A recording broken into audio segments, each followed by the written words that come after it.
సరా మహారాజు తానే సమిధల్లె మారి నిలువెల్లా వెలిగెరా భోగాన్ని విడిచి త్యాగాన్ని వలచి తాపసిగా నిలిచెరా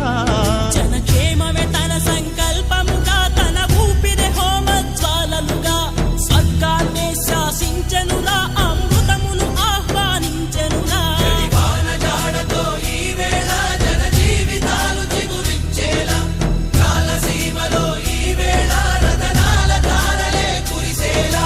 కల్లు కల్లు మని సిరిమూవల్లే చినుకే చేరగా